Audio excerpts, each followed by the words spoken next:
dari Jalan Baumasepe, nomor 423, lantai 2, Kota Parepare. Inilah Radio Mesra 102,8 FM. Telepon 0421 23556, handphone 085 395 350 907. Radio Mesra, mesranya musik dan informasi.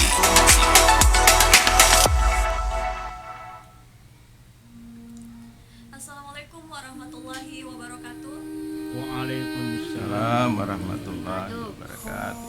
Selamat sore dan selamat bergabung kembali bersama kami di 102,8 Mesra FM dalam program Dialog Sore Ramadan bersama Ustaz Hayani. Seperti biasanya selama Ramadan dan menjelang waktu berbuka, kami hadir bersama Anda untuk menemani Anda mengulik berbagai topik keagamaan yang akan dibahas oleh Ustaz Hayadi. Sebelum kita masuk ke pembahasan inti, terlebih dahulu kita dengarkan pembacaan ayat suci Al-Quran yang akan dibacakan oleh Zikri. A'udzu billahi minasy syaithanir rajim. Bismillahirrahmanirrahim. Alif lam ra. Tilka ayatul kitabil hakim. Akana lin-nasi ajala auhayna ila rajulin minhum anzirin nas wa basyiril ladzina amanu anna lahum qadama sidqin inda rabbihim. قال الكافرون إن هذا لسحر إن ربكم الله الذي خلق السماوات والأرض في ستة أيام ثم استوى على العرش يدبر الأمر ما شفيع إلا من بعد إذنه ذلكم الله ربكم فاعبدوا أفلا تذكرون صدق الله العظيم. Itu dia pembacaan ayat suci Al-Quran oleh Zikri, dan tidak terasa kita sudah akan memasuki malam ke-12 nanti malam. Mari kita dengarkan bersama Fadilah malam ke-12 sekaligus nanti gambaran yang akan disampaikan Ustaz Hayani terkait tema kita pada hari ini. Sekar-sekar wita iya. Nangis pembukaan ada kan non-stop nambah atau dengerin. Agak lagi moodnya lagi bagus. Iya, alhamdulillah. Ya, alhamdulillah. Itu yang kita harap ya.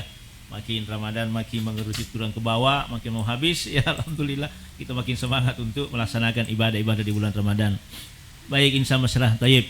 Bismillahirrahmanirrahim. Assalamualaikum warahmatullahi wabarakatuh. Waalaikumsalam warahmatullahi wabarakatuh. Alhamdulillah wa syukurillah wa la haula wa la quwwata illa billahil aliyil azim.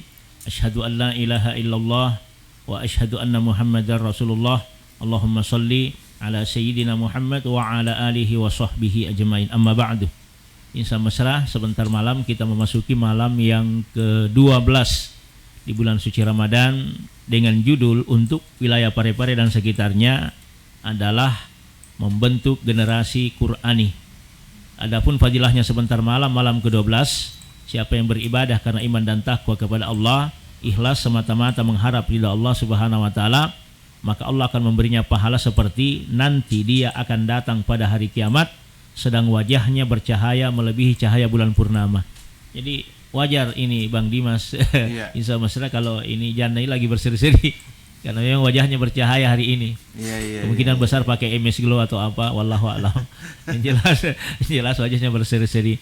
Insya Allah kalau wajah kita mau bercahaya di sisi Allah Subhanahu wa taala kelak nanti adalah ayo pelihara ibadah kita sebentar malam dengan ikhlas tentunya karena iman dan takwa kepada Allah, maka kita akan mendapatkan pahala seperti itu. Kita tahu bersama bahwa manusia nanti ketika dibangkitkan di atas kuburannya, lalu satu persatu mereka datang menghadap kepada Allah, ini terbagi kepada 3 kelompok besar. Ada kelompok orang-orang yang wajahnya menghadap kepada Allah dalam keadaan hitam, jadi hitam wajahnya, tidak ada sekalipun yang putih bercaknya, pokoknya hitam semua. Ketika ditanya Nabi, kenapa hitam wajahnya ya Rasul orang-orang seperti itu? Kata Nabi, karena waktu di dunia tidak ada kebaikannya. Jadi ternyata kebaikan-kebaikan yang kita lakukan itu adalah imbasnya, termasuk hati kita bisa menjadi putih, bersih, mulia, dan termasuk pengaruhnya kepada wajah kita. Jadi wajah itu bercahaya, wajah itu bagus karena ada perbuatan baik yang selalu kita lakukan. Masalahnya gini, kalau kita selalu berbuat jahat, tentu kan orang menjauhi kita. Tapi ketika kita selalu berbuat baik, tentu orang akan mendekati kita. Kenapa? Boleh jadi yang dilihat secara lahiriah wajah kita mungkin tidak seberapa sih, tetapi dalam pandangan batin yang tersentuh itu adalah hatinya. Jadi ada yang namanya mata batin, itu yang melihat wajah kita kok bersih sekali orangnya. Kenapa? Karena dia senantiasa dihiasi dengan kebaikan. Ada kelompok yang kedua, kelompok orang-orang yang menghadap kepada Allah, wajahnya dalam keadaan terbagi dua, yaitu sebelah kanan itu putih, sebelah kiri itu hitam. Ketika ditanya, kok bisa begitu wajahnya ya Rasulullah? Kenapa? Black or white, hitam putih. Kata Nabi, karena wajahnya seperti itu, oleh karena waktu di dunia kebaikannya juga terbagi dua, 50-50, 50 kebaikan, 50 keburukan. Jadi sudah sholat, hilang sendarnya orang. Sudah sholat, masih mencaci maki orang. Nah, ini. Kemudian kelompok yang ketiga, ini yang paling mulia. Siapa mereka? Mereka ketika menghadap kepada Allah, wajahnya dalam keadaan bercahaya seperti bulan purnama. Siapa mereka? Satu, termasuk itulah orang-orang yang memuliakan dan menghidupkan malam-malam Ramadan, terutama malam ke-12 di bulan suci Ramadan. Kemudian yang kedua, orang-orang yang selalu disentuh air wudhu wajahnya. Jadi kalau mau wajah kita bercahaya insya mesra, ayo rajin-rajin berwudhu. Tapi jangan berwudhu baru tidak sholat. Maksudnya di sini ada wudhunya, ada ibadah sholatnya. Kemudian yang ketiga, orang yang selalu melakukan kebaikan. Demikian. Assalamualaikum warahmatullahi wabarakatuh. Bang Mone ya. Oke. Ya, silakan kita terima telepon terlebih dahulu. Oke, Bang Mone. Assalamualaikum. Waalaikumsalam. Waalaikumsalam warahmatullahi wabarakatuh. Malam ini bagaimana judulnya? Membentuk narasi Qur'ani. Jadi bagus bagaimana kita membentuk narasi Qur'ani ya. Tapi rasa dengar waktu resesnya Pak Sakti. Ini kan itu anaknya mengaji baru ada namanya di sudah. Iya. Iya. Ini kan dia sudah lulus, tapi anak ini tidak mampu karena harus bayar 400.000 untuk wisuda. Kita di wisuda. Jadi bagaimana mau membentuk Qur'ani kalau ada lagi bayar begini? Ini kan anak-anak mau dibentuk bagaimana supaya dia sudah lolos, mampu membaca dengan baik. Bidega dina teman-teman nah. Sedangkan katanya sampai waktu di wisuda di Amsir 100 bisa guna wajah pakai toni toga. Ya. Jadi bagaimana ini? Tolong kalau Pak Mude, bagaimana pemerintah mereka jangan terlalu mahal. Kalau bisa. Ya, kalau ada pembayaran ya. Gratis. Anugerah. Iya, supaya masyarakat ini dibentuk supaya dia bagaimana bisa mengembangkan namanya membaca Al-Quran. Iya. Wikode na lulus makuro mereka di patah semangat. Dia tidak mau lagi karena maka dia itu napa lulus kak karena tidak ada uang. Oke. Assalamualaikum. Waalaikumsalam. Waalaikumsalam. Jadi Bang One, insya mesra yang harus kita pahami bahwa kondisi masyarakat kita ini adalah termasuk kondisi masyarakat infotainment. Ya.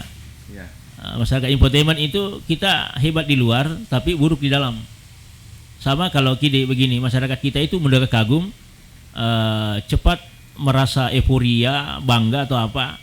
Ini namanya masyarakat mall, ya. Numpang lewat. Ya, kalau ada mall yang baru dibuka, mereka apa istilahnya itu? Cepat euforianya, lalu berlomba-lomba datang ke sana semua, baru tidak beli. Dia lumpang posting saja. Nah, seperti itu. Jadi sama dengan yang seperti kita sekarang. Orang tua itu euforianya besar ketika anaknya mau diwisuda. Pada saat penamatan Al-Quran. Tapi apakah orang tua tahu bahwa anak itu pintar mengaji atau tidak? Wallahu a'lam bishawab. Apakah anak itu betul-betul mengaplikasikan nilai-nilai Al-Quran atau tidak? Itu kan di luar itu. Semua itu biaya dikeluarkan hanya untuk sebagai euforia dalam wisudanya saja. Kita selalu bangga dengan pakai toga. Nah itu. Ini yang sekarang jadi penyakit juga dalam masyarakat kita. Artinya kita lebih sering memuja dan memuji kulit tapi tidak pernah melihat isi. Yang harusnya ya seperti Bang One katakan ya tidak ada masalah. ketika pembayaran itu ada, tapi bisa ditekan sedikit lah. Kalau bisa tidak ada kan bisa disewa itu baju toga itu. Ya, yang pakai toga jangan dibeli. Karena itu kadang-kadang kan dibeli kan seperti itu. Baru satu kali pakai saja. Mungkin disewakan saja kalau bisa. Akhirnya anak itu sudah terpenuhi juga kegembiraannya, orang tua juga terpenuhi kegembiraannya karena anaknya sudah diwisuda secara massal mungkin pada saat dia penamatan Al-Qur'an. Tetapi yang paling penting itu adalah bagaimana anak satu dulu mereka mengenal Al-Qur'an, mereka bisa baca Al-Qur'an. Persoalan apakah dia mau aplikasikan itu kan berproses. Yang kita mau ini bentuk adalah bagaimana membentuk generasi Quran, bukan hanya tahu mengaji, tetapi bisa mengaplikasikan dan mengambil nilai-nilai dalam Al-Quran itu sebagai suatu pedoman hidup. Jadi yang harus kita canangkan ini bukan masalah berapa pembayarannya, tetapi bagaimana nilai-nilai Al-Quran itu tertanam kepada jiwa anak-anak sejak dini. Jadi mungkin barangkali ya ini hanya sebagai proses saja, mungkin ada beberapa memang biaya yang keluar, tetapi imbasnya insya Allah anak-anak sudah mulai cinta kepada yang namanya Al-Quran. Ya, kalau bisa memang di anggaran DPR mungkin ya kalau bisa itu juga ditekankan.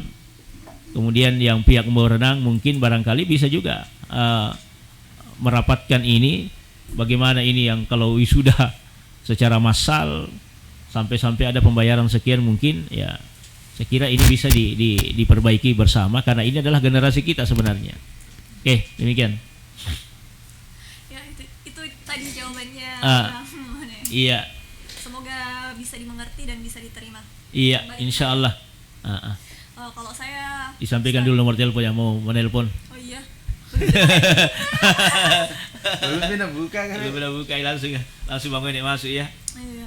Oke, untuk insan mesra dimanapun berada yang tertarik berinteraksi bersama kami atau mengirimkan pertanyaan, Anda dapat langsung reach out kami di kolom komentar Facebook Mas Radio Parepare atau dapat langsung menelpon di 085395350907. Maaf ya insan mesra, saya belum hafal.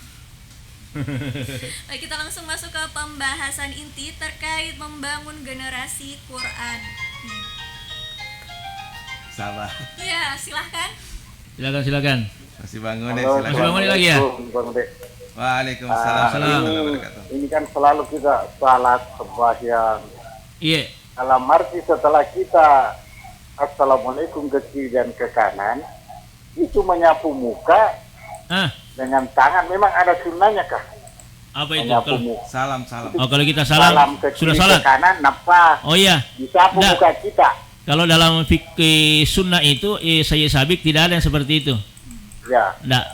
Yang ada itu sesudah berdoa. Kalau kita sudah jabat tangan ke kiri kanan kita, memang ada dasar sunnah begitu. Yang samping cerita kan koperasi masuk pajak biasa selesai. Bangun jadi bangun tapi kalau itu yang misalnya dipermasalahkan sesudah salam kanan salam ke kiri kemudian mengusap wajah, memang itu dalam kajian Sayyid Sabik itu tidak ada seperti itu. Tetapi sebagian itu mengatakan boleh saja, itu bukan sunnah sebenarnya. Tetapi yang ada itu dalam hadis adalah ketika dia sudah berdoa baru mengusap wajah. Adapun jabat tangan itu pun juga tidak, karena ini masuk dalam kategori hanya silaturahmi. Kalau itu dipertentangkan berarti tidak ada juga dalilnya, itu sudah salam ke kanan salam ke kiri habis sholat lalu kita buka HP. Gitu. Ya. Oke. Ini kan dia pakai kita mulai buka puasa. Apakah karena efisiensi ini ya? Sabar yang pertanyaan begini. Sabar ya. Kan biasanya kalau kita buka puasa itu ngundang orang banyak. Iya. Biasa ke rumah tiga loyolo mana nandre mega nala kadang disisa. Bagaimana? Ya? Apakah kalau umpama Bang One ada rezeki buka puasa tapi membagi-bagi saja ke penduduk dengan nasi-nasi kota? Iya. Maksudnya supaya tidak mubazir itu makanan bisa dimakan orang-orang di rumahnya umpama komastok nih. Assalamualaikum. Waalaikumsalam. Jadi gini, Insan Mesra di mana saya berada, ini satu fenomena yang berkembang dalam masyarakat kita ketika ada undangan buka puasa. Biasanya undangan buka puasa itu belum apa-apa sudah misalnya 20 menit itu sudah dipersilakan ambil takjil. Akhirnya karena terlalu banyak, karena ikuti nafsu ambil takjil atau ambil apa saja makanan persiapan untuk buka puasa. Akhirnya dia nasihat dengi baik bocoh. Jadi maka dia ogi dia jena buka tapi buke. Ya, artinya gini, itu kan yang perasaan kita hanya nafsu saja sesaat. Tapi ketika air sudah masuk di kerongkongan, bahasa kerongkongan kita sudah dahaga sudah hilang semua itu perasaan enak makanan selesai sampai di situ. Jadi makanya memang ada fenomena memang agak bagus memang kalau ketika nasi kota ya. Nasi kota yang dibagi seperti itu ketimbang daripada ambil sendiri prasmanan. Karena dikhawatirkan begitu, terlalu banyak ambil akhirnya tidak bisa dihabiskan. Padahal tubuh ini jangan kaget dalam hal makanan, karena sebenarnya puasa itu untuk melembutkan hati. Kata Ibnu Qayyim Al-Jauzi, at-tarkib wal qalbi, lembutkan hatimu dengan lapar dan dahaga. Tapi ketika Anda berbuka, maka dilembutkan juga dengan apa? Dengan sebiji kurma atau yang ganjil atau dengan seteguk air putih. Lalu sudah sholat baru kita makan itu pun juga agak santai, sebab dalam keadaan kondisi berbuka puasa kita makan perlu ingat sholat, kita berlomba-lomba, kaget perut akhirnya naik gula darah. Itu yang imbasnya ketika dalam keadaan perut kering kosong lalu dihantam dengan makanan yang berbagai rupa, maka pada hakikatnya bukan lagi pelembutkan hati, tetapi membuat hati kita sadar ternyata kita bukan lagi berpuasa tapi balas dendam dalam hal berbuka. Ya, dan inilah mungkin gambaran kita terhadap dunia. Iya. Bagaimana kita melihat makanan itu Yule capuri tapi sebenarnya kan akhirnya bisa juga. Nah, itu namanya nafsu. Ya. Kadang-kadang kita di dunia itu kemauan banyak tapi yang terbatas kemampuan. Iya. Gitu. Iya, gue bilang buka tuh ya. Selesai mana matu iya. Kalau mana nasi kupen Andre? Di sana pure manre. Selesai. Tacek deh ini mondro. Gitu. Jadi kan ada fenomenanya itu biasa. Anak-anak kan begitu biasa buka puasa. Iya. Banda-banda 2, onde-onde 5, barongko 3, es buah 2 kaca. Begitu masuk sholat siduk teruk. Ya. Silakan Fikri. Awak ditanyakan. Ini Jana lagi vakum ini. Bagaimana cara menanamkan cinta Al-Quran sejak dini tanpa paksaan? Iya. Menanamkan cinta Al-Quran sejak ini tanpa paksaan, sebagaimana yang Fikri lakukan setiap sore baca Al-Quran. Berarti karena sudah terbiasa nanti tidak enak mina rasa kalau tidak baca Al-Quran, kan begitu. Makanya nanti Fikri kalau selesai Ramadan selalu rindu membaca Al-Quran. Kenapa? Kebiasaan itu mama kalau sore-sore ada mak di radio mesra baca Al-Quran, itu menanamkan kecintaan. Yang kedua, membiasakan anak-anak untuk melihat Al-Quran, yang dibaca adalah Al-Quran, bukan Facebook dan bukan WA. Kemudian menanamkan cinta Al-Quran itu adalah memperbaiki akhlaknya anak-anak dengan akhlak Al-Quran. Sebagaimana apa? Nabi itu kan ketika ditanya oleh sahabat, bagaimana akhlaknya Nabi? Apa kata Allah Subhanahu wa taala menjawab akhlak Rasulullah itu khuluqul Quran. Akhlak Nabi itu adalah Al-Quran. Wa innaka la'ala khuluqin azim. Jadi sesungguhnya pada diri Nabi itu akhlaknya sangat mulia. Karena 30 juz 114 surah, 6.666 ayat, 75.775 kata dalam Al-Quran, itu diterjemahkan Nabi dalam kehidupan sehari-hari. Jadi akhlak Nabi itu, Al-Quran itu secara totalitas dia sudah praktekkan. Jadi makanya kalau mau ikuti Anda membaca Al-Quran, berarti Anda sudah membaca akhlak Rasul Sallallahu Alaihi Wasallam. Nah, bagaimana itu? Ya pembiasaan saja anak-anak. Mengambil makanan dengan tangan kanan. Makan dengan tangan kanan. Itu kan pembiasaan Al-Quran sebenarnya itu. Jadi akhlak yang kita lakukan sesungguhnya semua adalah bersumber dari Al-Quranul Karim. Gitu. Menanamkan sejak dini sebenarnya. Ataukah anak-anak masih bayi, belum pintar bicara, maka ketika diayun, maka tidak ada salahnya. Yang dipakai adalah bahasa Quran, artinya yang ngaji-ngaji kok. Ayat apa yang kau hafal? Qul huwallahu ahad, itu saja. Qul huwallahu ahad. Sambil anak-anak kita ayung atau kita gendong. Kenapa? Membiasakan telinganya mendengarkan hal-hal yang indah, bukan yang buruk-buruk. Apa maksud kita bolak-balik minta nafsu jangan anak-anak. Ya. Di nanti ndok di ngapi. Allahu Akbar. Silakan hostnya. Ya. Ada nih. Bagaimana kalau begini? Gimana? Pak Suwakto, Gimana, Mi? bagaimana kalau begini? Tetap aja. Nah. Ke Kenapa nih? geopolitik global tapi masih berkaitan dengan tema. Apa itu? Kan meninggal nih pimpinannya Iran nih. Iya. Kami ini. Muslim. Betul kayak itu, siapa tahu masih Ya. hoax kan gitu. Tapi Jadi ada enggak juga juga. official akunnya Iran. Ah, Nah, kan terus? dia Muslim walaupun berbeda ya aliran Syiah dia harus kita berbahagia atau tidak? Bagaimana kalau Netanyahu. boleh kita berbahagia kalau dia yang mati? iya. Gini, di sisi lain ada orang Muslim yang meninggal. Lalu mungkin umat lain itu bergembira, ya. Tapi kesedihan bagi kita. Bagaimanapun juga dia adalah saudara seiman dan sekeyakinan kita. Iya. Kita tidak bisa menafikan itu, bahwa nabi-nabi juga yang dulu sebenarnya mengajarkan ajaran Islam kepada kita semua. Cuma terjadi penyelewengan dalam bentuk akidah kepada pengikut-pengikutnya.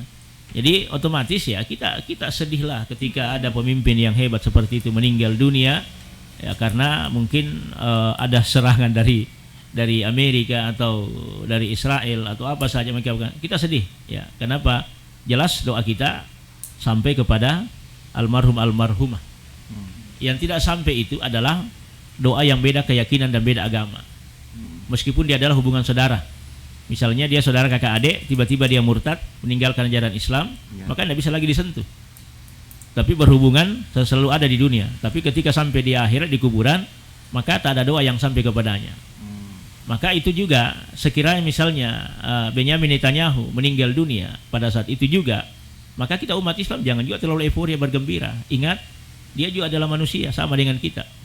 Dia diciptakan oleh Allah. Cuma ya kita beruntung karena kita dapat hidayah, dia tidak. Kan gitu sebenarnya. Jadi tidak usah kita membenci dan merusak hati kita dengan membenci orang meskipun tidak sekeyakinan. Inilah bagaimana meliterasi hati kita. Jadikan hatimu untuk tidak membenci orang, dan jangan pernah merusak harga dirimu dengan kebencian itu kepada orang. Hargailah dia siapapun karena dia adalah makhluk ciptaan Allah Subhanahu wa taala. Semua manusia yang diciptakan oleh Allah keluar dari ibunya pasti bersih, fitrah. Ya. Dia Islam, tapi kenapa dia bisa berubah? Karena lingkungannya yang merubahnya. Iya. Jadi anak itu dirubah karena 3 lingkungan jannah. Pertama, lingkungan keluarga. Yang kedua, lingkungan sekolah. Yang ketiga, lingkungannya sendiri. Tapi sekarang sudah 4. Namanya lingkungan digital. Ya, ini yang berubah juga kita, lingkungan digital kita. Jadi bagus lingkungannya, keluarganya bagus, akhlaknya bagus, tapi ketika dia terjangkiti dengan medsos dan digitalisasi, maka yang dia lihat dan sebagai panutan adalah apa yang ada di medsos. Karena semuanya bisa dilihat, ditonton. Televisi sudah ditinggalkan. Ya, yang dilihat adalah HP saja. Apalagi kalau dia lihat namanya drakor itu ya selesai. Deracin sekarang, drama Cina. Drama Cina sama. Lewat minta drakor. Sama begitu. Oke. Terima lagi telepon. Silahkan. Ya. Itu terlambat di Pak Ustaz. Ini kata wata. Di naga sabar Ki. Minimal ada sesuatu, minimal ada air putih. Ini kapas syukuran bangun terpilih RW kembali jadi Iya kah? Oh begitu Bang Une. Alhamdulillah. Mudah-mudahan kan rezeki Bang Ude kan. Amin. Doakan saja. Insyaallah. Jadi begini. Ini kan banyak orang membagi-bagi takjil di jalanan. Iya. Ini kan kadang dikumpul betul koro itu kan bukan mengganggu, tapi paling tidak ada menghalangi kendaraan lain. Iya.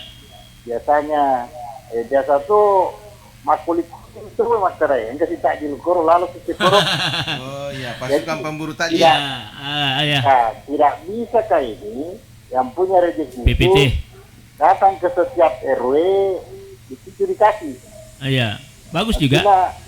Mana tengkur makana dia nana kana do bolo. Iya. Nalini umpama RW Kojumbulu, nalini ke RW Kampung Baru. Itu kan sudah tidak ada lagi jalanan. Tidak lagi orang yang kedua tuh do bolo. Jadi bagaimana ini Bang Ude menurut Bang Ude? Oke. Assalamualaikum. Waalaikumsalam. Bang One, yang harus kita pahami bersama, ini zamannya zaman medsos. Semua orang mau viral.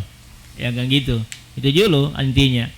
Artinya yang kedua, apakah Nabi melarang ketika kita melakukan kebaikan lalu kita umbar, kan tidak. Ada hadis Nabi ketika bersedekah seorang sahabat lalu sampai kepada sahabat yang lain, bahkan sampai kepada kita hadisnya. Jadi itu artinya apa? Mereka boleh mengungkapkan sedekah itu nilainya seberapa, sama dengan takjil seperti itu. Cuma memang tidak salah sih bagi takjil di jalan, tetapi ya peruntukannya mungkin ya kurang tepat sasaran. Tapi ketika kita sampai kepada fakir miskin, anak yatim piatu di panti-panti asuhan atau di mana saja yang di situ memang berdomisili fakir miskin, anak yatim piatu, itu jauh lebih afdal daripada di jalan. Di jalan itu euforianya besar dan itu bisa menimbulkan sifat riya di situ. Ya. Tapi kalau hanya sekadar untuk senang-senang mau berbagi dengan niat ikhlas kepada Allah, bisa saja, tidak ada masalah. Tapi usulannya Bang One bisa juga melalui RT RW. Ataukah kita dalam skala besar mungkin ya data berapa fakir miskin ada di kelurahan ini. Saya mau berbagi dengan mereka. Oke, bagus. Tanpa harus turun ke jalan misalnya, ya. Tapi kalau yang di jalan seperti ini kan yang biasa saja yang kita lihat. Mungkin karena bentuk kepedulian saja seperti itu. Kita peduli dan kita mau sedekah, mudah-mudahan sedekah ini sampai kepada siapa yang menerimanya. Alhamdulillah itu baik menurut saya. Cuma memang perlu koordinasi yang lebih mapan sehingga memang tepat sasaran, jangan sampai double-double, ada yang dapat 1 dapat 2, sehingga masyarakat nanti kalau terbiasa seperti ini, mereka juga terbiasa untuk tidak mau bekerja, enggak usah mencari bapak buka. Ada di takjil. Kan gitu. Jadi mungkin masalahnya kalau di situ. Di jalanan itu Bang Gude saya melihatnya tidak untuk kalangan tertentu, tapi umum. Mampu tidak mampu tetap dikasih. Tetap dapat seperti itu. Kalau ya tapi kayak di panti asuhan yang Pak Ustadz bilang, terkadang juga ada panti yang banyak pasokan di situ. Ada juga panti yang biasa jarang. Mungkin seperti itu. Saya kira kan itu makanya kita perlu mendata, perlu mengobservasinya, melihatnya. Ini sudah ada terbagi nggak seperti ini? Itu bisa. Ataukah kita data fakir-fakir miskin dari rumah, dari perlingkungan atau perkelurahan? Itu data ambil saja di RT atau di kelurahan. Ini nih yang garis kemiskinan sekian. Tidak apa-apa, boleh kita lakukan seperti itu untuk kalau memang itu adalah kebaikan. Cuma kalau kita di jalan, ya mungkin euforianya besar seperti itu kan, besar. Dan itu skala umum, terutama yang tukang-tukang beca, kalau ada mobil yang singgah mereka berkerumun. Padahal mereka hanya turun, mungkin boleh apa-apa, tapi diangkat lagi takjil lagi. Ini kan sudah terbiasa seperti itu. Nah, itulah gambaran Ramadan. Jadi Ramadan itu membuat kita semuanya beriman kepada Allah. Karena terkadang penerima ini juga tidak jujur. Jadi itulah. Jadi kalau seperti itu modelnya, makanya itu Allah menegur kita dalam Al-Quran qaulan ma'rufa. Jadi perkataan yang baik itu jauh lebih indah daripada memberi sambil menokok-nokok. Gitu. Oke. Bang Gede, saya kembali tadi dari asal pertanyaannya Jana. Ya. Ini terkait empati persaudaraan. Nah, terkadang kan di dekat rumah kita ada nonis yang non muslim yang meninggal. Apakah kita mendoakan? Kalau tidak mendoakan seakan-akan kurang simpati. Kalau kita mendoakan seperti Bang Ude tadi katakan bahwa doa itu tidak sampai, bagaimana menyikapi ini supaya maksudnya doa khusus ya. Empati itu tetap ada tapi tidak juga keluar dari keyakinan kita. Artinya gini, bukan berarti kita menafikan itu doa. Artinya, kalaupun kita mengucapkan ucapan bela sungkawa, tidak ada masalah. Turut berduka cita atas berpulangnya saudara kita, misalnya Stefanus atau ini, misalnya. Seperti itu. Tapi untuk mendoakan secara khusus, Allahumma gfir lahu, tidak. Ya Allah ampunilah, gitu. Yang dimaksud doa khusus itu, karena yang sampai itu hanyalah kepada sesama umat Islam. Tapi kita berempati, silahkan, tidak ada masalah. Kita datang duduk di situ. Tapi kita hanya datang sebagai pelayat, bukan sebagai pendoa utama. Atau kita minimal hanya menyebutkan kebaikannya. Semoga kebaikan orang-orang saudara saya ini, meskipun tidak sekeyakinan, semoga kebaikan itu diterima. Ya, kita berhusnuzan. Ya, bukan bersuuzan. Jadi kita yang diajarkan itu berbaik sangka, bukan berburuk sangka. Sama tadi itu. Jannah. Kalau ini meninggal orang yang Benyamin Netanyahu meninggal, apa kita gembira juga? Jangan gembira, tetap kita berhusnuzan karena dia adalah manusia. Itu dulu. Kalau tapi kan track recordnya ini yang mungkin dah lihat Jana. Ya, kita kan hanya melihat keburukan orang tanpa melihat kebaikan seseorang. Iblis itu baik apa tidak? Tidak. Baik iblis. Baik. Ya. Itu kan kita mengatakan iblis itu seperti ini menggoda manusia. Enggak. Kira-kira kalau tidak ada iblis bagaimana kau mengatakan imammu mapan atau bagus? Kan tidak. Baik, karena menjadi penguji kita ya. Penguji iman kita sama dengan itu. Berarti tidak apa-apa jadi iblis. Tidak ada masalah. Jangan jadi iblis. Tapi jadilah orang-orang yang memotivasi kalian bahwa iblis itu datang menggoda saya untuk memperbaiki nilai iman saya. Sama dengan orang-orang yang datang sekitar kita, menjelek-jelekkan kita, membuli kita, mencaci maki kita. Tapi katakanlah kepada hatimu dan yakinkan kepada Allah, ya Allah, sesungguhnya orang yang kau hadirkan ini di hadapanku, inilah orang yang engkau utus untuk menguji kesabaranku. Kan gitu aja. Itu aja kau repot. Kan gitu. Jadi itu namanya meliterasi hati. Jadi berdamailah dengan hatimu. Damailah dengan perilakumu. Nah, kalau kita sudah seperti itu, tidak ada orang yang kita benci. Semua baik, meskipun orang itu pernah menjahili kita. Gitu enak. Ini hidup itu bisa nikmat. Ini melebihi daripada literasi beragama, moderasi beragama, melebihi daripada itu. Berarti semua bisa dilihat dari sisi, semua bisa. Sisi baik. Iya. Meskipun dia berbuat jahat. Meskipun dia berbuat jahat. Sekali. Betul, harus begitu. Tidak boleh. Ya, ada orang yang pernah mengambil uangmu, dia berutang kepadamu dan tidak bayar. Katakan, ya Allah, semoga uang itu berkah kepadanya dan uang itu bisa menjadi asbab untuk dia bisa berkembang. Halalkan. Karena boleh jadi dia tidak, kita mau tagih, malu. Kita mau apa, malu. Apakah halalkan, mudah-mudahan jadi berkah. Itu kan tabungan ya. Gitu. Cocok nih. Iya. Cocok nih dia Bang Ude, tapi nasanya itu pangkajan nih, tapi atikulo tang. Tidak semudah itu Ferguson. Itu nih makanya butuh latihan. Disitulah ikhlas yang sesungguhnya, Bang Dimas ya. Makanya kita tidak boleh pandang enteng seseorang, tidak boleh menganggap remeh seseorang, karena setiap orang yang lahir pasti ada rezekinya dari Allah dan pasti dia punya kebaikan. Tidak ada orang yang tidak punya kebaikan dan tidak ada orang yang tidak punya kesalahan. Ya, kecuali kesalahan itu bisa diminimalisir. Gitu. Jadi ingat kata-katanya Pak Mamang. Sebenarnya tidak ada orang yang tidak baik itu. Yang ada itu kau tidak sepaham dengan dia. Ya begitu saja. Ya, karena penjahat pun pasti ada temannya. Karena sama-sama penjahat. Kalau kita tidak sepaham, itu kan bisa begini.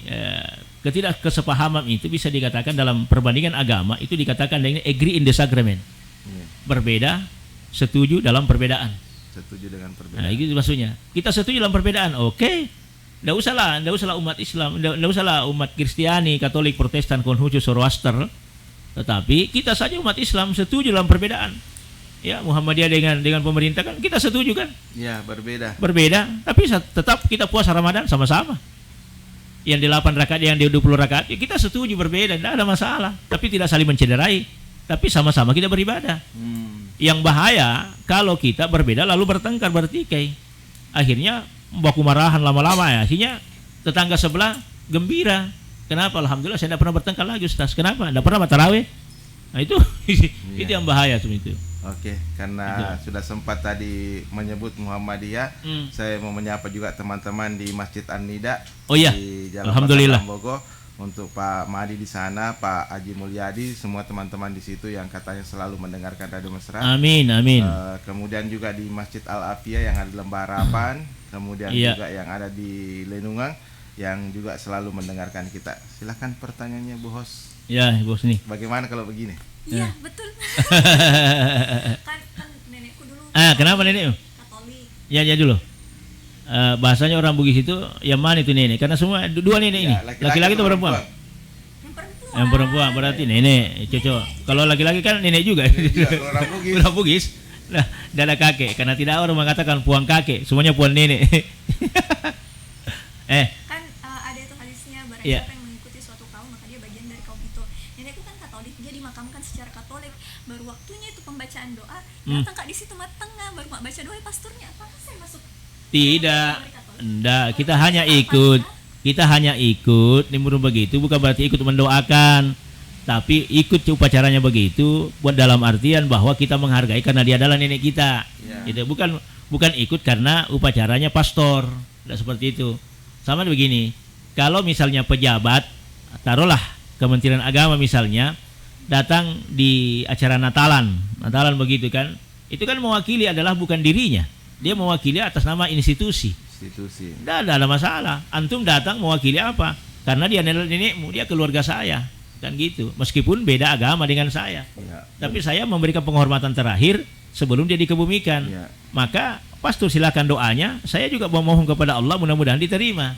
Ya begitu. Bentuk simpati saja. Simpati saja begitu. Keluarga. Iya, tidak ada masalah. Oke.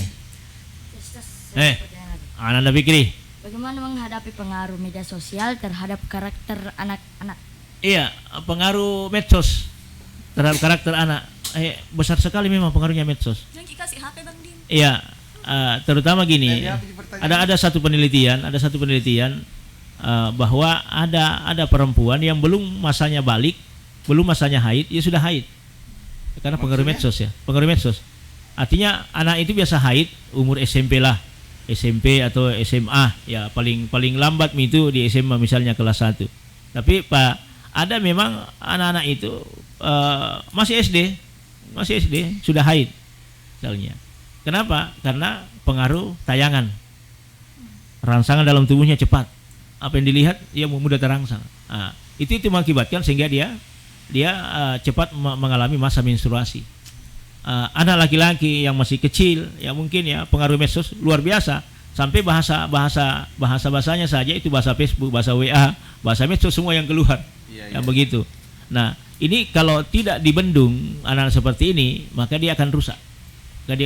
Otaknya terdisket dengan medsos, akhirnya apa-apa saja semua perilakunya adalah perilaku medsos. Maka ketika anak ini tidak diselamatkan dengan Al-Qur'an, kasih mengaji, sekiranya dia punya dasar dan pondasi, tidak ada masalah. Dia akan kembali. Kita kenal almarhum Uje kan? Iya.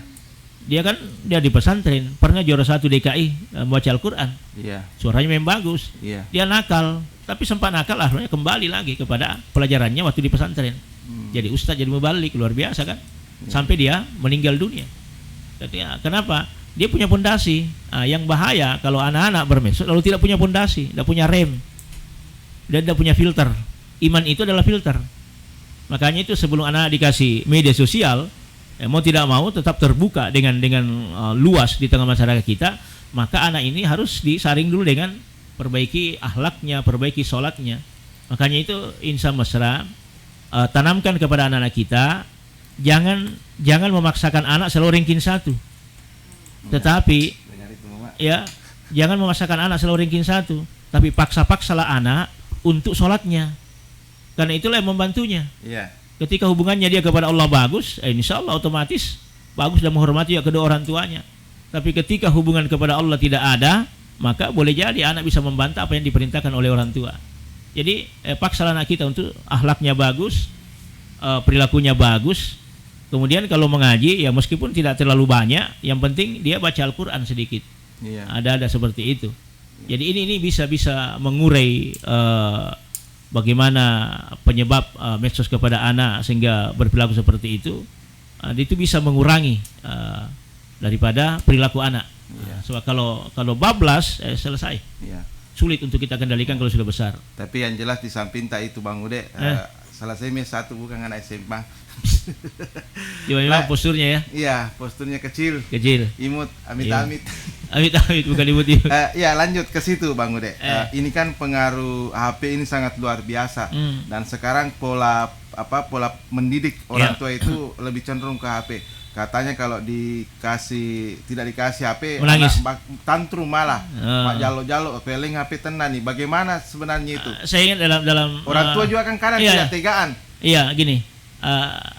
Secara psikologis, anak ini bermain dunianya kan? Iya. Secara psikologis, anak itu bermain. Jadi kalau ada anak misalnya dibawa ke masjid dia lari-lari, ya biarkan, tidak ada masalah. Memang dunia bermain. Yang bahaya itu kalau orang tuanya lari-lari di situ di masjid. Ya gitu kan. Jadi kalau anak tidak ada masalah, artinya cuma mau diarahkan seperti itu. Nah kalau yang dikasih medsos atau media atau HP, ini kan yang orang tua itu kadang-kadang mau praktis, asal dia natarih, ini HP. Padahal merusak otaknya anak kita. Artinya boleh sih dikasih anak-anak HP ya sesekali saja. Misalnya ada pertemuan orang tua, anak-anak ribut misalnya mengganggu itu, maka tenangkanlah. Tapi kasih tayangan yang mendidik. Misalnya kasih lagu-lagu Islami atau lagu-lagu salawat perdengarkan, atau ceramah-ceramah yang untuk anak-anak misalnya dai-dai cilik, tidak ada salahnya. Bolehkan seperti itu supaya mereka termotivasi.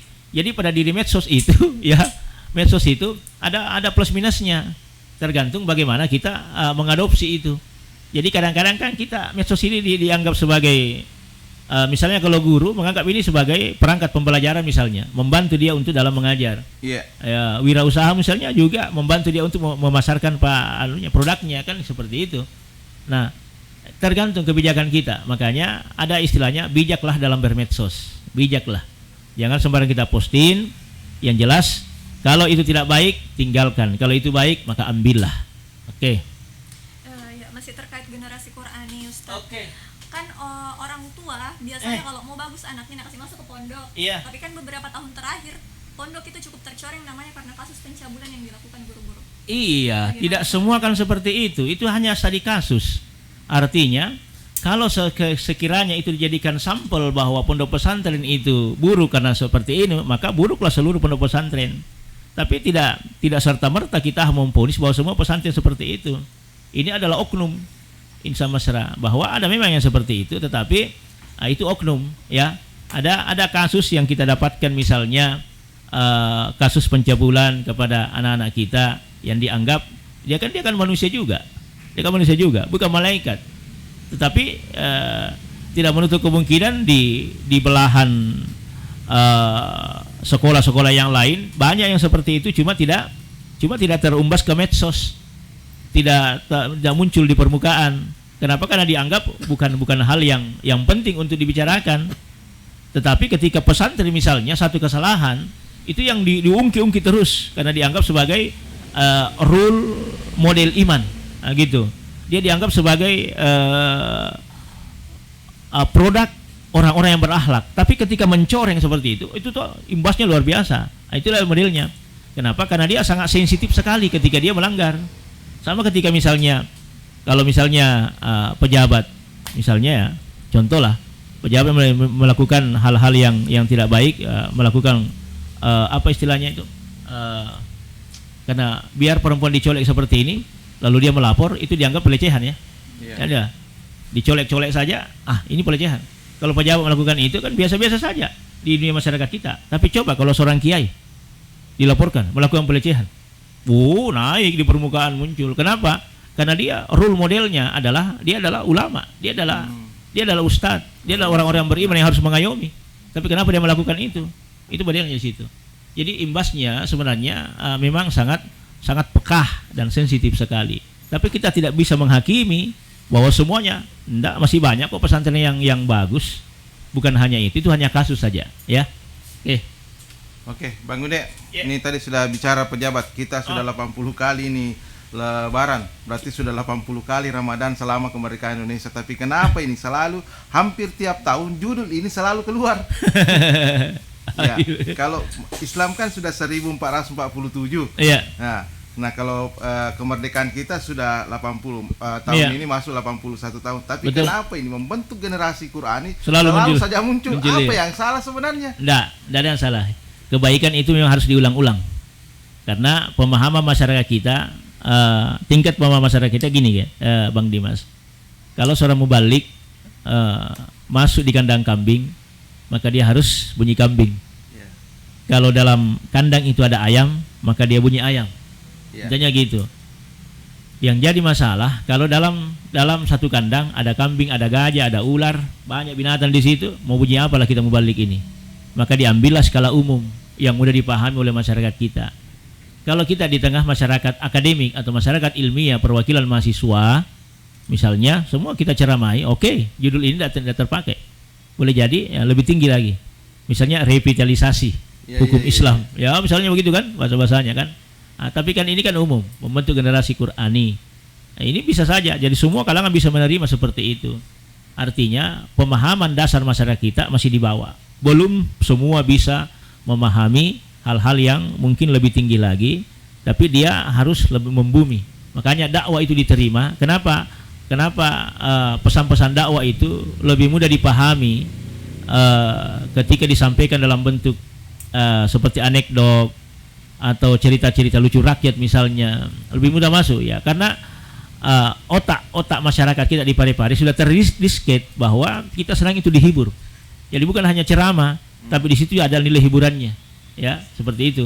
Nah, itulah kenapa dakwah Senuding MSETPA sampai hari ini masih mapan, masih bagus, dan masih itu bisa diterima metodenya karena modelnya seperti itu. Dia selang-selingi antara dakwah dengan hiburan, termasuk memasukkan lelucon dalam masyarakat, dalam dakwah, sehingga itu bisa diterima. Jadi ini memperbaiki konsentrasi sebenarnya. Dalam psikologi dakwah harus begitu, ada strategi dakwah. Nah, sebab kalau kita mau berdakwah dengan judul misalnya yang tinggi, lalu tidak bisa mensederhanakan bahasa, itu tidak diterima masyarakat kita. Di Mesir Raya saja, kalau ada yang ceramah profesor doktor misalnya, dalam titelnya seperti itu, lalu dia nilai akademiknya yang ditonjolkan, masyarakat jamaah masyarakat Parepare tidak bisa menerima yang seperti itu. Dia menerima yang sederhana dan mudah dipahami. Jadi bahasa ilmiah itu bukan bahasa yang banyak istilahnya. Ya, bahasa ilmiah itu yang mudah diterima oleh masyarakat kita. Semua bisa dicerna, semua kalangan. Gitu. Jadi memang judul ini selalu muncul setiap tahunnya. Jadi hanya sekedar merefresh saja. Iya, merefresh saja. Memperbaiki saja. Dan mungkin ada teori-teori yang bisa terganti dengan teori lama dengan teori baru. Iya. Ya gitu. Karena 80 tahun menjadi masa degaga Pak Seliasne, pertanyaan lagi. Bagaimana membentuk karakter jujur, disiplin, dan amanah berdasarkan Al-Quran? Al-Quran, karakter jujur, amanah. Kayak gini, disiplin. Karakter disiplin dulu. Karakter disiplin itu kita sudah diajarkan oleh Allah Subhanahu wa taala dengan inna sholata kanat alal mu'minina kitaban mauquta. Sesungguhnya salat itu kewajiban yang berwaktu, yang waktunya ditentukan oleh Allah. Kita sudah disiplin di situ. Sudah tahu waktunya kan? Oh, yang 12 lewat sekian 30 menit. Oh, masuk nih waktu duhur. Oh, saya harus salat gitu. Itu mendisiplinkan kita, ya, kita sudah tahu. Kemudian membentuk karakter amanah bisa dipercaya adalah belajar dulu untuk memegang amanah. Contoh yang paling konkret, Fikri disuruh pergi beli kecap oleh ibunya. Harga kecap 2,5, dikasih uang 5.000, kembali 2,5, kembalikan juga 2,5. Yang kau mengatakan Fikri kemana-mana, tidak boleh, karena itu tidak amanah kita begitu. Yang kau mengatakan karena ada anak-anak disuruh, iya, meskipun uangnya orang tua. Jadi ada anak disuruh beli kecap, belikan kecap, nah harga kecap kan 2,5. Nah, kemudian kembali 2,5. Lalu bilang mamanya, mana kembalinya 2,5? Ih, kan ada lagunya mama, kasih ibu kepada beta hanya memberi tak harap kembali. Itu. Ini kapan? Tapi ku ya suruh di semua nemu, tapi kok mana? Berarti ada karakter yang disegani di sini, ya. Jadi kalau mama yang suruh, apapun nilainya berapapun jumlahnya Fikri, kembalikan, karena itu karakter amanah di situ, karakter amanah. Ketika engkau sudah sampai di depan ibumu dan berkata, mama ini kembaliannya 2,5, boleh nggak saya ambil? Izin dulu. Izin dulu. Saya itu gitu mendidik anak di rumah. Jadi meskipun apapun ya, ada sisa minuman saya, mereka tidak berani menyentuhnya kalau tidak permisi. Di rumah orang lain saja mau minum, pasti minta permisi lu pulang ke rumah. Mau pulang ke rumah minum. Ada mangga yang jatuh di dekat rumah itu, Bang Dimas, mereka tidak ambil. Meskipun anak yang lain ambil, dia tidak ambil. Kenapa? Pernah saya tegur, bapak tidak pernah tanam mangga. Ayo kembalikan, bukan mulai bapak itu. Artinya dia bawa di bawah pohon ini disimpan baik-baik. Sampai hari ini begitu terus. Alhamdulillah. Itu dulu yang kita karakter amanah ya. Kemudian karakter jujur. Jujur itu ya memang harus sejak dini ditanamkan kejujuran itu. Ya, jadi karakter amanah dengan jujur itu mirip-mirip lah. Cuma ya karakter jujur itu memang sangat spesifik sekali. Jujurlah kepada diri sendiri, jujurlah kepada orang lain, dan jujurlah ketika menyampaikan pesan atau amanah. Nah, gitu. Jadi ada 3 bentuk kejujuran itu harus kita perbaiki. Kepada dirimu dulu, jujurlah. Kalau memang kau tidak sanggup untuk begadang, oke, tidur istirahat. Jangan jadi paksakan bekerja. Nah, gitu. Kita jujur kepada diri sendiri. Mata ini ada lelahnya, akan gitu. Kemudian jujur kepada orang lain, ya misalnya ada pesan, sampaikan salamku sama si Anu, jangan kau tambah-tambah, jangan kau tua kurang-kurangi. Kita sampaikan salam jadi mak comblang. Ini yang banyak menjilat yang seperti ini, ya langsung itu palepo sampai itu pejabat ini bagusnya itu pejabat wajahnya di kenapa menggila wajahnya pekotan lala nah ketuana magala malepo itu bahasa seperti itu ya yang kadang-kadang muncul di permukaan. Oke. Silakan Jana. lebih utama mana kalau misalkan ada apa yang lebih utama?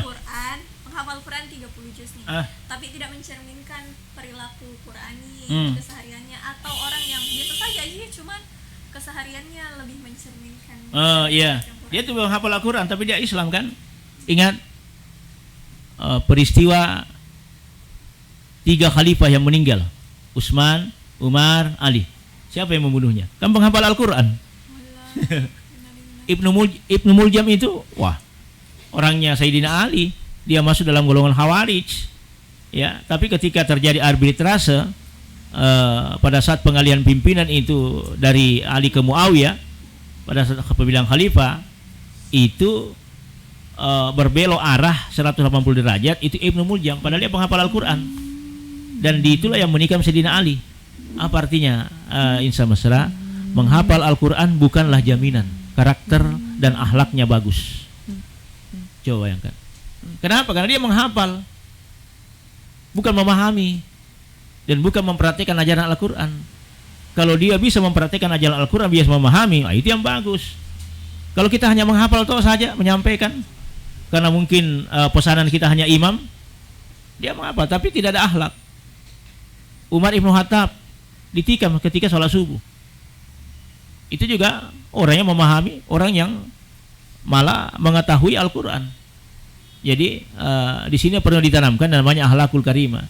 Nabi kenapa mengatakan innama bu'istu liutammima makarimal akhlak? Ya, aku diutus untuk memperbaiki akhlak manusia. Kenapa? Karena yang paling utama adalah akhlak itu.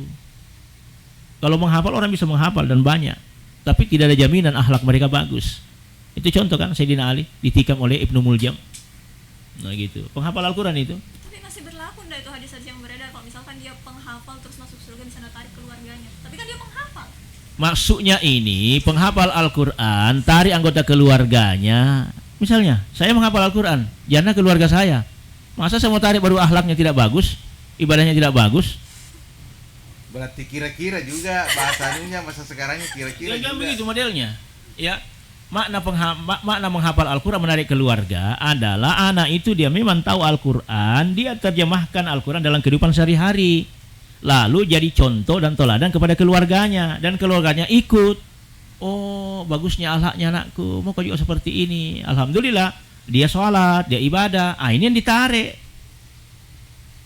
Bagaimana kalau pikir menghafal Al-Quran, baru kamu bermaksiat terus? Caranya mau ditarik? Mau dikasih jaminan bagaimana? Sementara amal seseorang itu nafsi-nafsi. Jadi jangan memahami hadis itu secara teks, tapi ada konteks dari hadis itu. Iya. Oke. Malam-malam tak email perpanjang ini. Jadi tutup bawah nih. Iya. Oke, baik, insya Allah. Saya ulang kembali, insya Allah sebentar malam kita berada pada malam ke-12 di bulan Ramadan dengan judul membentuk generasi Qurani. Dengan fadilah sebentar malam, siapa beribadah karena iman dan takwa kepada Allah, maka Allah akan memberinya pahala. Nanti dia akan datang pada hari kiamat dengan wajah yang bercahaya melebihi cahaya bulan purnama. Demikian, bila taufiq hidayah. Wassalamualaikum warahmatullahi wabarakatuh. Itu dia dialog kita pada sore hari ini. Besok kita kembali lagi di jam yang sama dengan tema yang berbeda. Siaran yang dapat Anda dengarkan kembali di 102,8 Mesra FM pukul 6 pagi. Saya pamit undur diri. Assalamualaikum warahmatullahi wabarakatuh. Waalaikumsalam warahmatullahi wabarakatuh.